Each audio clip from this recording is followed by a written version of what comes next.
Eric McClung for joining us. Hey, Eric, how are you tonight? Doing well. How are you guys? We're good. Eric is a fantasy sports writer for KFFL.com, concentrates on NASCAR fantasy racing and NFL fantasy, and is a regular contributor on Pit Row. Thanks for joining us again, Eric. This week we're going to our penultimate race of the Sprint Cup season at Phoenix.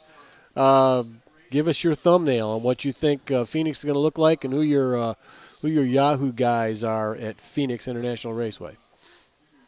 Well, we'll start with the A-list, and I mean, there's nothing bad you can say about Jimmy Johnson right now. Obviously, coming off a win, he's got the lead. Chances looking very good for another championship. From 2007 to 2009, he won all three of the chase races at Phoenix. He hasn't won at the site since, but he's only finished outside of the top five once in those last five races. He finished 14th at Phoenix last year, which is his only finish outside of the top five over the last 12 races at Phoenix. So, if you start him, if you're like me, you probably only have one Johnson start left. This is where you definitely want to use it. He's awesome at Phoenix.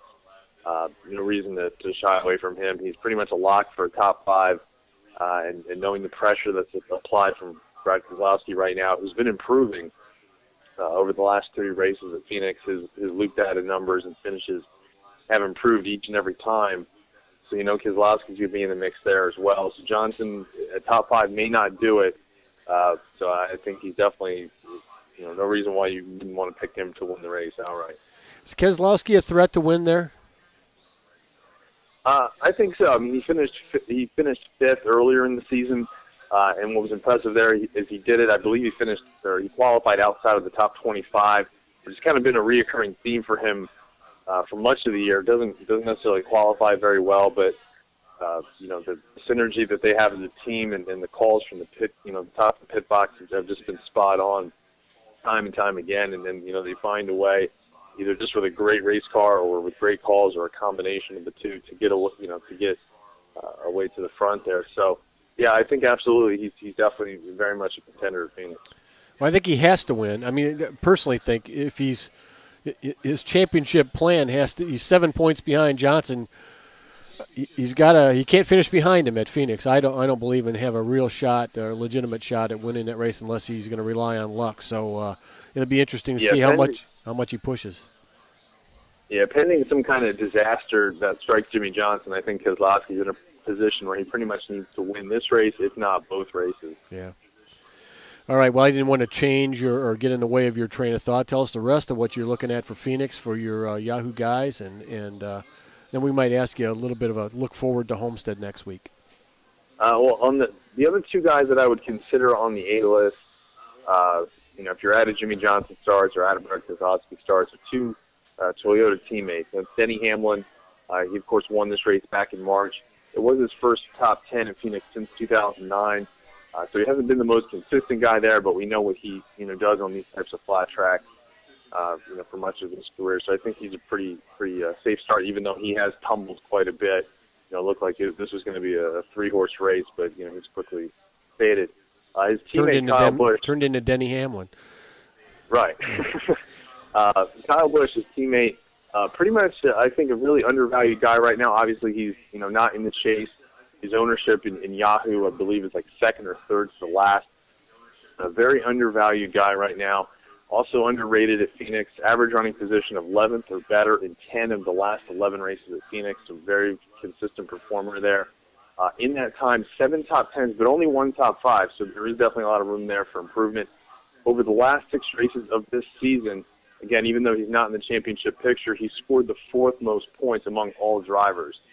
He's finished in the top 3 times and in the top 5 4 times in that span. So he's actually running better than a lot of the chase guys are right now. So absolutely a great value right now on the A list. How about guys as you move down to the B list? Who are you looking at there? Yeah, the B list is there's not a lot of great options. The one guy, another non-chase guy that you don't want to forget about is Ryan Newman. Back in 2010 at Phoenix, he won the first race, finished as the runner-up in the second. Last year, also very good, finished 5th in each of those races. Earlier in the season, back in March, disappointing finish of 21st, but they had an equipment penalty on pit road earlier in the race, and then he got into contact, I believe, with Carl Edwards late in the race, finished 2 laps down. Disappointing overall. Been very up and down, like his teammate Tony Stewart, very up and down for much of the season, but given, what he's done at Phoenix, I think he's definitely a guy you want to roll with on the B list. Greg Biffle, he's finally starting to find some of that consistency that he really could use at the beginning of the chase. He's been up and down at Phoenix, though, but he did finish 3rd back in March, his best finish at Phoenix since 2007. He just had 4 top 10s over the last 5 races of this season, so consistency is definitely there right now. Martin Truex Jr., very, very consistent as well. Average running position of 11th or better in the last 3 Phoenix races. He finished 7th in March and led 29 laps. And then the last guy in the B list I'd recommend is Mark Martin. He's got 1 win in 3 top 5s since 2009 at Phoenix. Also 5 top 10s in that time. He also won the pole back in March, and that's something he does quite a bit of. I believe he's still tied with the series lead for the most poles, even though he's a bit of a part-time guy. So that the what he does in qualifying is has a very good opportunity to score you some bonus points, and he's pretty darn good at this track as well. So he's definitely another guy to consider on the B list. All right, well, Eric, looking forward to Homestead. I know we're not going to have you on the show next week, so we won't have a chance to ask you about that. Going in there, to me, I don't see Homestead as a big positive track for Johnson. I don't know how Keselowski is there, but who would be like your top 3 or 4 guys going to Homestead? Just looking, kind of throwing that at you. Yeah, I know it's a curveball, but statistically, neither one has been all that great. Keselowski started there 4 times. He only has 1 top 15 finish in that time. That's a bit of an interesting one. Carl Edwards, year in and year out, has been so good at Homestead, but this season has been such a disaster. At the very least, a disappointment for him. He's got 2 wins. He was a runner-up there last year. Typically qualifies and runs well at Homestead. I guess you can maybe consider him sort of a shot-in-the-dark kind of guy there, hoping he kind of reclaims, some of his past glory there. Kevin Harvick's been very good over the last 4 years. He's finished 8th or better, including 3 top 3 finishes at Homestead. Some value there as well because he's not in the title hunt really at this point. Martin Truex Jr., Clinton Boyer, those are the guys I would want to look at on the B list as well. They've been obviously very good as of late and have some pretty good numbers at Homestead. So it is a bit of a curveball because some of the guys in that championship hunt, really aren't as good at Homestead. But if it's all on the line and, if they finish 1-2 again this week, then, they're definitely going to have to step it up. So at the very least, you want to, pay attention to what they do in practice and qualifying and kind of make a judgment call there because if they're running for the championship, we saw what Tony Stewart had to do to get that accomplished last year. I think you can kind of throw all that stuff out the window and roll with one of those guys.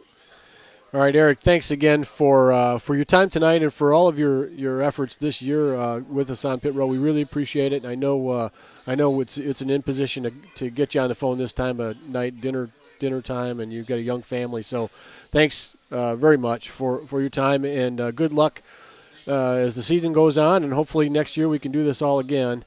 He's Eric McClung. No, I'm sorry. I just said absolutely. Thank you very much for having me. I always appreciate the opportunity and getting to talk to your listeners. So thank you. Cool. All right, Eric McClung. Follow him. Eric. Follow him on Twitter at Eric McClung and read all of his fantasy. If you're a fantasy football guy, he's on there all the time.